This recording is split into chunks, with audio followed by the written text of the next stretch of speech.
From microtransactions to easy mode mockery, today we're going to be taking a look at the bad game design iceberg posted on Reddit a few years ago by IMOTube, breaking down a few entries from each level and talking about them to the best of our knowledge. For those that don't know, an iceberg chart is a collection of themes, ideas, objects, or locations that fall under an umbrella category. These categories can be very specific or incredibly general, such as space, and as you progress further down the iceberg, the more niche, unheard of, or strange the entries become. So grab a drink, strap in, and enjoy. Layer 1. Aspects known by everyone. As the layer name suggests, most things in this tier of the iceberg you'll have probably heard of no matter how experienced you are as either a gamer or game developer. Absent/excessive tutorials. Absent or excessive tutorials refers to the lack of or overabundance of tutorials, or sections of your game where you teach people how to play. There's a sweet spot to be had between not telling your players anything and telling them too much, and finding that balance is something that game devs, especially new ones, often struggle with, as it requires some distance from the project to get right in most cases. Developers often find themselves way too invested in their game, being perceived in a certain way, to let go of the player's hand when it's appropriate. Unskippable cutscenes. This entry refers to cutscenes or in-game cinematics that the player cannot skip. This is considered bad game design because, especially for returning players, it can be incredibly annoying to have your flow broken by something you've seen before. Or even if you haven't seen it, you just might not care about the story or whatever is going on and find it annoying that you can't skip past it. Luckily, this is not something we see in modern day games that often anymore, the reason being that unskippable cutscenes were mostly used to hide loading zones, whereas with today's technology, developers don't really need to do that anymore. Microtransactions. Microtransactions are small payments that can be made by players for additional characters, weapons, or items, or pretty much anything, to be honest. It's generally not a bad thing if the stuff you're paying for doesn't directly affect gameplay and is purely cosmetic, but unfortunately many games that have microtransactions give advantages to paying players, such as overpowered weaponry, making the game unfair for those who can't afford to pay. Layer 2. Aspects known by gamers. This layer contains things that you may not have heard of if you don't play video games. Janky hitboxes. In video games, there are typically two aspects of an object: the way it looks visually and its collider. An object's collider is an invisible box or sphere around it that takes on a simplified version of the visual shape, and this is done so that physics calculations can be simplified and performed quickly without damaging the game's performance. Janky hitboxes refers to situations where the collider of an object doesn't properly reflect the way it looks visually, and this is particularly annoying in fast-paced, accuracy-based games such as first-person shooters. Escort missions. Escort missions are levels in games that have players escorting or protecting an object or character of some kind from external threats. They've become notorious amongst gamers as being some of the most annoying kinds of missions. This is for a variety of reasons that I won't get into here, but a big one is that the thing you're escorting often ends up getting in your way while you try to protect it, leading to failure that wasn't your fault. Bullet sponge bosses. This entry refers to boss fights where the only skill needed is your ability to hold down the shoot button. The enemy isn't hard to kill because it tests your knowledge or skills, it just takes a long time and a lot of ammo. This is often seen as lazy game development and gets boring quickly. Invisible walls. Invisible walls are literal invisible walls that are placed around game worlds to prevent players from accessing areas that they're not supposed to be in. Like bullet sponge bosses, they're generally considered a lazy way of preventing the player getting somewhere and often break immersion when discovered. Layer 3. Aspects only known by pro gamers. Lack of graphics settings. This entry refers to games that don't allow players to adjust their graphical settings. I wouldn't say that this is bad game design necessarily, but it's certainly annoying when your PC or console can't handle the default graphical intensity and you don't have the option to reduce it. You might be wondering why you would want that option, and it's simply because the higher the graphical fidelity, the lower your frame rate generally is, and some players prefer or need a lower graphics resolution so that they can play at higher frame rates. Lack of checkpoints. I'm sure you all know what a checkpoint is, but for those that don't, a checkpoint is a place or moment in a game that automatically saves your progress up to that point, and if you die or lose the game afterwards, you'll be reverted back to the checkpoint rather than needing to start from the beginning. Some games don't have these, or do have them, but they're very spread out, and while some developers argue that that increases difficulty, most gamers consider it annoying to have to restart a section that already took them hours to complete in the first place. No playtest. Playtesting is when developers ask people to play their game ahead of release. This could be friends or family or a focus group, and it's done so that as many bugs and glitches can be found and patched before the game goes out to the public. However, there are some games and studios that insist on meeting strict deadlines, and as a result, games can be rushed out without sufficient playtesting, leading to sometimes an unplayable game at launch.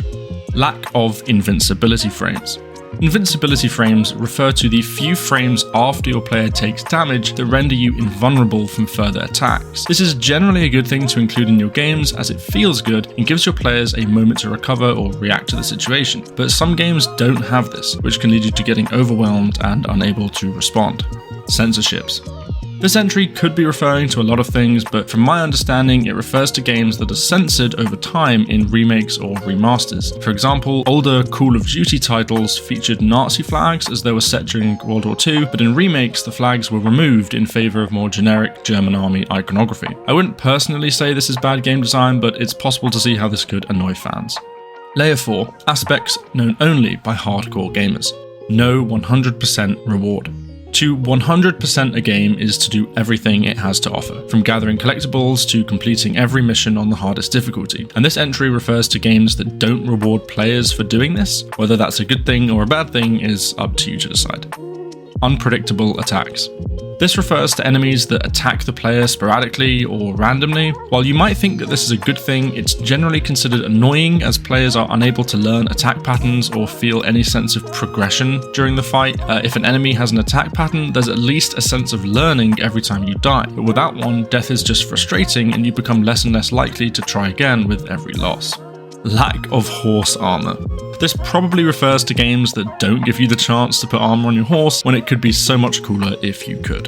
Overused assets. An asset in a video game is a 3D model, a 2D sprite, a piece of music, etc. It's kind of anything that is used within the game world to build the game world. While it's normal to see assets such as chairs or blood stains on the wall being used in various places, seeing them appear time and time again with little to no variation is immersion breaking and gets annoying. It begins to feel like the developers got lazy in their level design. Film-like games and story over gameplay.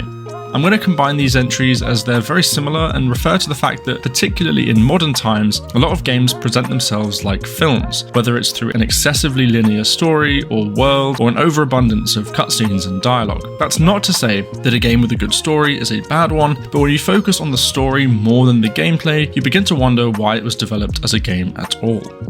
Layer 5. Aspects that nobody talks about. Forced autosave. Contrary to a lack of checkpoints, forcing autosaving refers to games that autosave too much or without player input. You might wonder why this is a bad thing, and while generally it's not, there are plenty of occasions where the player might intentionally want to go back further than their autosave allows them to. For example, if you keep dying against a particular enemy or failing at a particular level, you might want to go back to a point where you can discover an alternate strategy or find more ammo, for example. And if the game autosaves too much, it can prevent this kind of lateral thinking and leave the player feeling stuck. Game-breaking bugs/glitches. I'm not sure why this entry is in the nobody talks about it category, but it refers to bugs or glitches that make games unplayable, such as causing your game to crash or rendering it impossible to advance beyond a certain point when you're supposed to be able to. Graphics over art style. Graphics over art style refers to a similar point to the film-like games entry. With modern technology, graphics are only getting better, and a lot of games, especially AAA, focus a lot of their resources into making their worlds look as real as possible, over picking a distinct and unique visual style. This wouldn't necessarily be a bad thing, but it often comes at the cost of everything else, meaning characters lack depth, the writing is bad, the gameplay is boring, etc. But hey, at least it looks good. Mocking players during easy mode. From what I could find, this entry refers to games that would mock their players for choosing to play on easier difficulties. For example, adjusting descriptions or character poses to imply that anybody choosing easy mode was somehow a baby or, in some severe cases, disabled in some way. There are some pretty insulting examples of this that I won't show here, but thankfully this is something that most developers seem to have stopped doing in recent years, as I guess they realized how insulting it is to people with genuine disabilities, as well as trying to cater to more casual markets. Useless choices. This entry refers to choices that are presented to the player in-game that kind of end up leading nowhere. This could be a story choice, a directional choice, physically within the layout, or a weapon choice of some kind. It's generally regarded as a bad thing because it ultimately does nothing and you kind of wonder why it was even included in the first place. Knockback in platformers. This entry refers to when your character is literally knocked or pushed backwards after taking damage. This happens in 3D games too, but it's most commonly found to be annoying in platformers, where you're limited to a 2D space, and you're repeatedly unable to deal damage to enemies or advance past them because every time you try, you're pushed away. This could be considered bad game design because it's pretty much always luck that gets you past this particular enemy or area rather than skill. Disjointed maps. A map, for those who don't know, is another way of saying level amongst gamers and game devs, and disjointed maps refers to levels that lead on from one another with seemingly no cohesion. For example, you could be in a factory warehouse and get in an elevator that takes you to a beach. Maybe that's an extreme example, but you'll find yourself in some completely unrelated area that just wouldn't be there in real life. For some reason, I noticed this more in older titles, such as old Resident Evil games, but pay attention to it, and I'm sure you'll spot this more and more. And last but not least is console exclusivity. This entry refers to the fact that some games release exclusively on certain platforms, such as Halo on the Xbox and The Last of Us on PlayStation. This happens as a result of companies competing with each other to sell more of a particular console, but it's incredibly annoying and has led to many people missing out on what could have been core memories that others have had, especially in their childhood. As companies grow and merge with each other, some exclusive titles can migrate over, such as Halo becoming playable on the PC a few years ago, but it's still a thing and something to watch out for. Well, that's it for this iceberg. I've left a link to the original post in the description if you want to go check it out for yourselves. Leave a like and comment your thoughts on any of these entries, particularly if you think I've misunderstood one, and we'll see you in the next video. Bye for now.